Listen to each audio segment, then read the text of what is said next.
Com 1.200 quilômetros quadrados e 6,7 milhões de habitantes, a cidade do Rio de Janeiro é de longe o destino mais conhecido do Brasil, recebendo milhões de turistas todos os anos, com atrações que vão desde a virada do ano na praia de Copacabana até o Rock in Rio, um dos maiores festivais do planeta.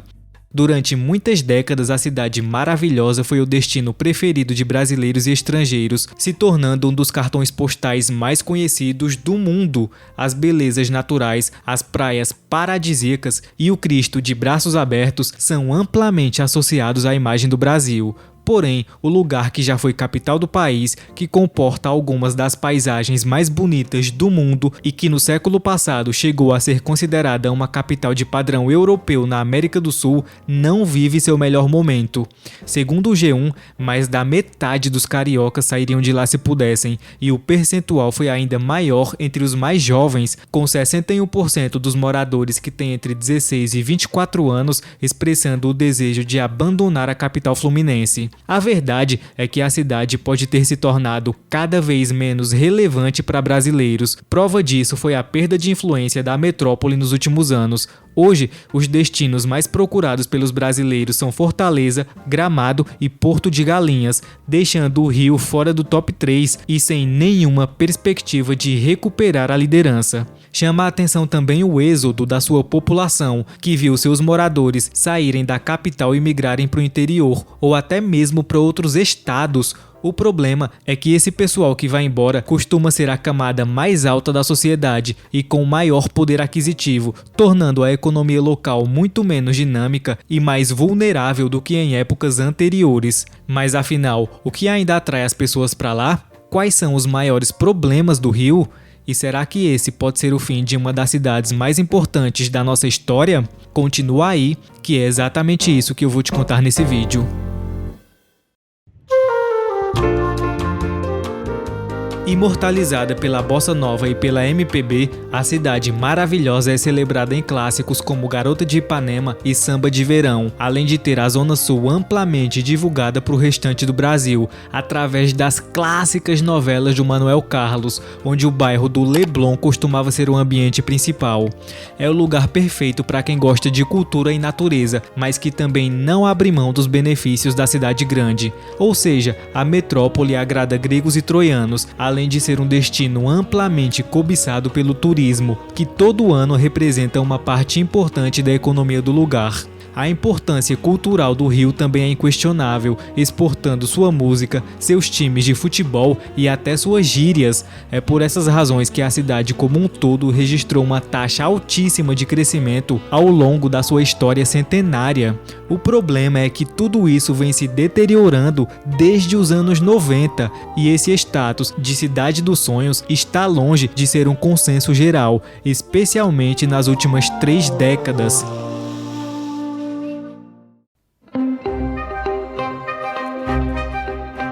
Segundo matéria da Casa Vogue no jornal O Globo, o Rio de Janeiro é a segunda cidade mais cara para se morar no Brasil, atrás apenas de São Paulo, e apesar do elevado custo de vida, esse gasto não se reflete em qualidade de vida para seus moradores. Afinal, é de conhecimento geral os problemas sociais da capital fluminense, especialmente relacionados à segurança pública. Segundo o G1, as milícias controlam 57% da cidade, o que corresponde a uma área ocupada por 3,7 milhões de habitantes. O estudo, batizado de Mapa dos Grupos Armados do Rio de Janeiro, identificou que milicianos controlam uma área maior do que traficantes de drogas na capital.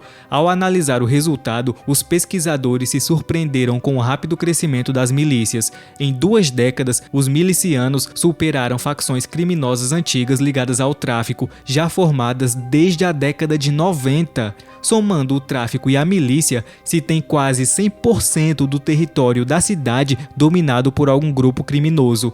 Ainda nesse mesmo estudo, foi concluído que apenas 13 bairros não têm denúncias contra grupos criminosos, o que corresponde a apenas 1,9% da superfície territorial da cidade.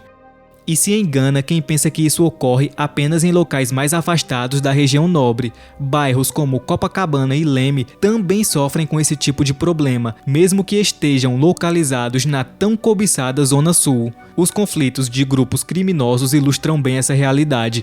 Em novembro de 2022, criminosos trocaram tiros com policiais perto do túnel Rafael Mascarenhas, no bairro da Gávea. Tudo isso acontecendo em plena luz do dia. E aqui nós não temos um caso isolado, pois em 2017 eram registrados por volta de 14 tiroteios todos os dias, o que inclusive gerou um aplicativo alertando sobre eles.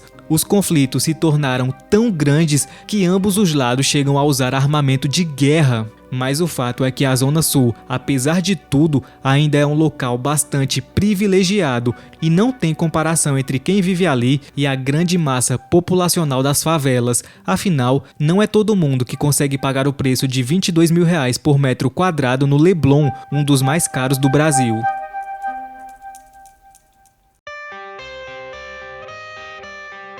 Com 763 favelas que abrigam 22% da população da cidade, o Rio de Janeiro é o município brasileiro com o maior número de moradores em favelas. São quase 1,4 milhão de habitantes. Salta aos olhos também a proximidade entre as favelas e as áreas nobres da cidade, criando um contraste social pouco visto no restante do Brasil. O problema é que esse contraste não se dá apenas na paisagem, mas na qualidade de vida como um todo, especialmente no que se refere à segurança.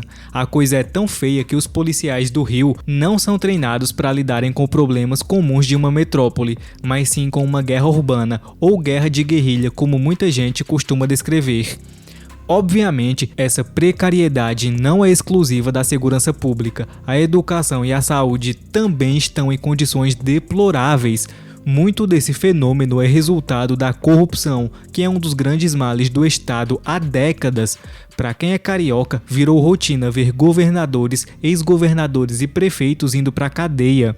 Alguns megaprojetos foram feitos visando revitalizar a cidade, mas sediar grandes eventos parece não ter tido o benefício esperado. As Olimpíadas de 2016 se tornaram um palco de protesto onde as mazelas do Rio de Janeiro foram expostas mundialmente. Porém, quase 10 anos depois, houve pouca ou nenhuma mudança no sentido de resolver qualquer um desses problemas. É verdade que houveram tentativas, como a adoção das UPPs, que até funcionaram por um tempo, até que não funcionavam mais e tudo ficou pior do que antes. Hoje, o lugar apresenta índices de violência de uma verdadeira zona de guerra e aparentemente sem uma luz no fim do túnel. Mas então, como fica o futuro da cidade? Afinal, cada vez menos pessoas estão dispostas a pagar caro para viver no meio do caos, com uma incerteza constante e praticamente nenhuma perspectiva de melhora no futuro.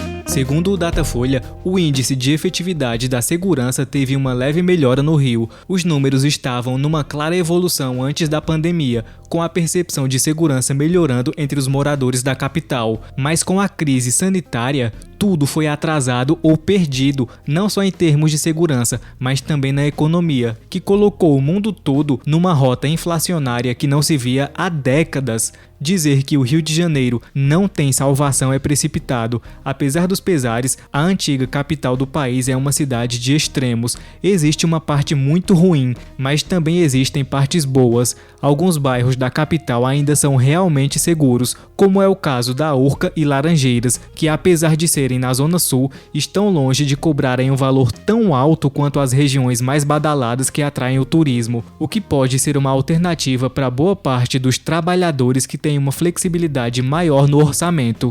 É fato que nada vai se resolver da noite para o dia e que antes de qualquer tipo de ação é necessário um planejamento detalhado e com pouco espaço para erros, pois o Rio de Janeiro não tem mais estruturas para bravatas nem para promessas vazias. Para recuperar o status de cidade maravilhosa que tinha no passado, muito trabalho tem que ser feito visando o longo prazo e um desenvolvimento sustentável. Porém, particularmente eu duvido que nos próximos anos nós vejamos uma melhora significativa. Mas e você? Acha que a cidade maravilhosa tem salvação? Ou será que daqui para frente o caminho vai se tornar cada vez mais difícil? Deixa aqui nos comentários que eu quero saber sua opinião. Se você gostou do vídeo, clique no gostei e se inscreva no canal. Muito obrigado para quem ficou até aqui e te vejo no próximo vídeo.